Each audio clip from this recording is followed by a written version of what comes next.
Oh my god. You finally make your first move and you lose. That's classic. I'm going to bed. Not so fast. That was just my test model. The real one still stands. It's permitted. I called Hasbro. They said it violated the spirit of the game, but not the actual rules.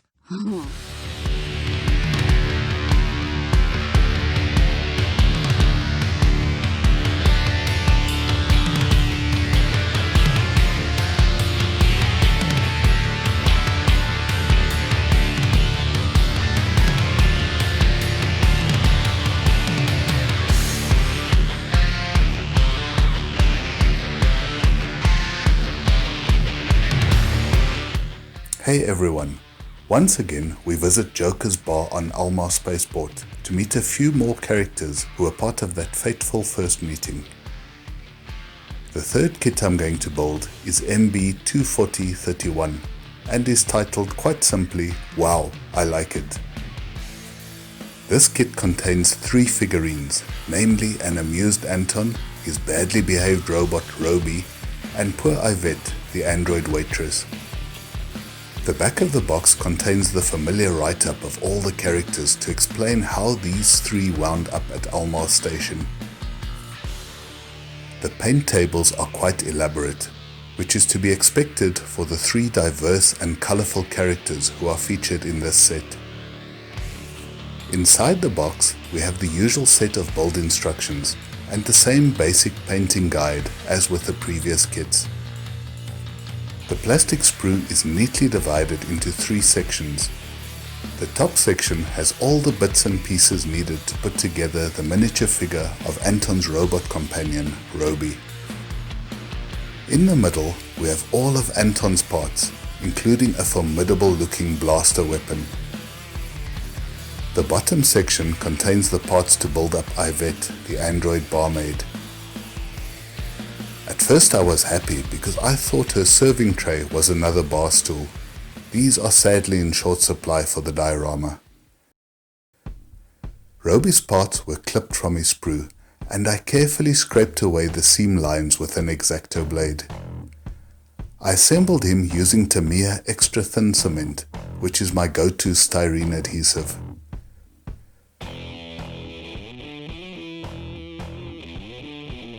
The Mini was glued to a base and it received a light coat of black primer. I did not attach his left arm as this would be easier to paint separated from the rest of the figurine. After spraying some quick zenithal highlights from above, I base coated Robie's joints with Vallejo German grey. Other smaller parts were painted yellow, including the top half of his head. Parts of his torso received a couple of coats of light green, while the rest of the parts were base coated in Vallejo khaki. Robie looked quite grimy in the box art, so he needed to be dirtied up a bit.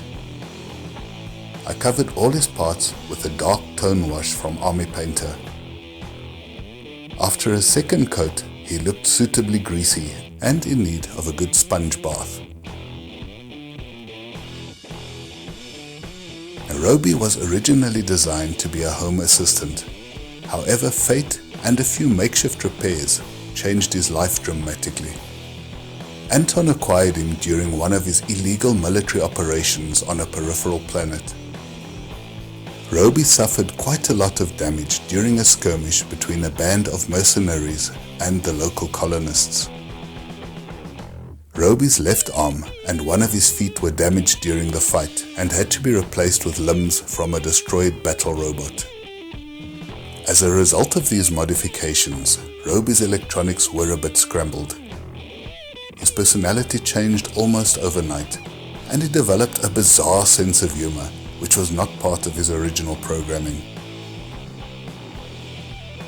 Next up was Ivet, the unfortunate waitress who was on the receiving end of Robie's playful nature.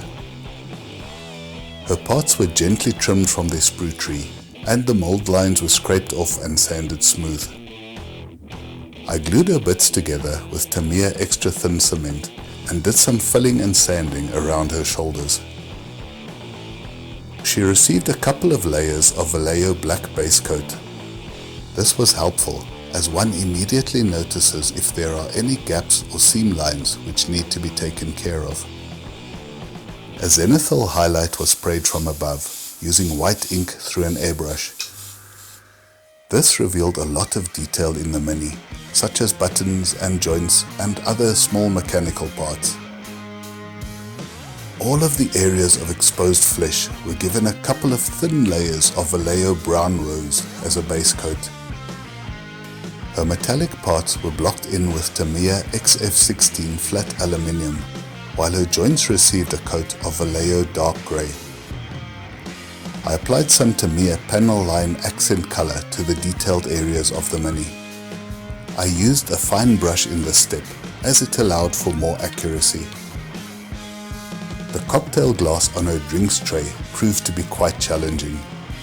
I used various Vallejo neon colours to get the same effect as the glass in the box art.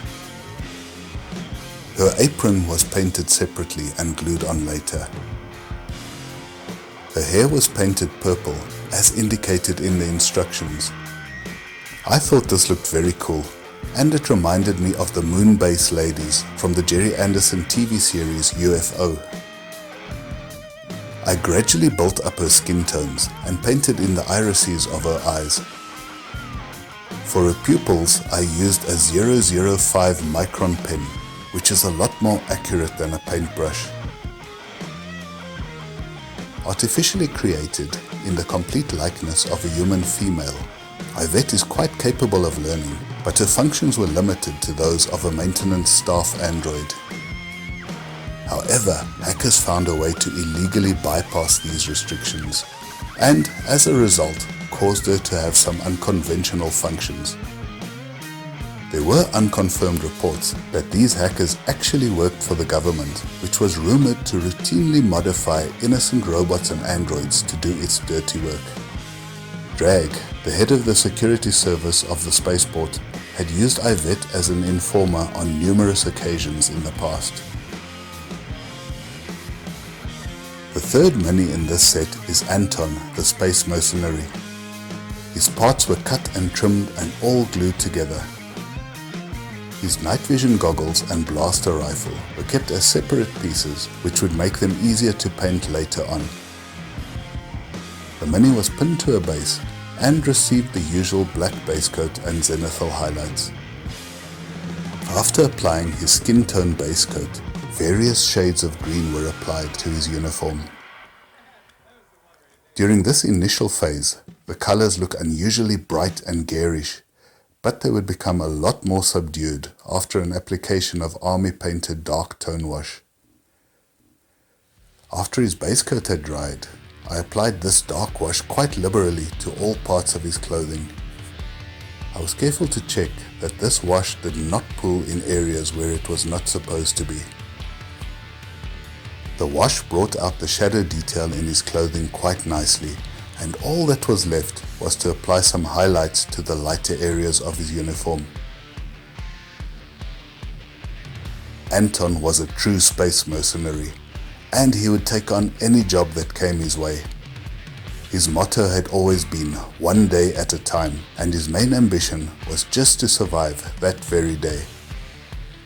In the back of his mind, he always made plans to retire on some peripheral planet as a rich old man, but even he knew that this prospect was a dream at best. He was a skilled professional, able to complete any mission no matter how difficult, as he was a firm believer that fortune favors the bold.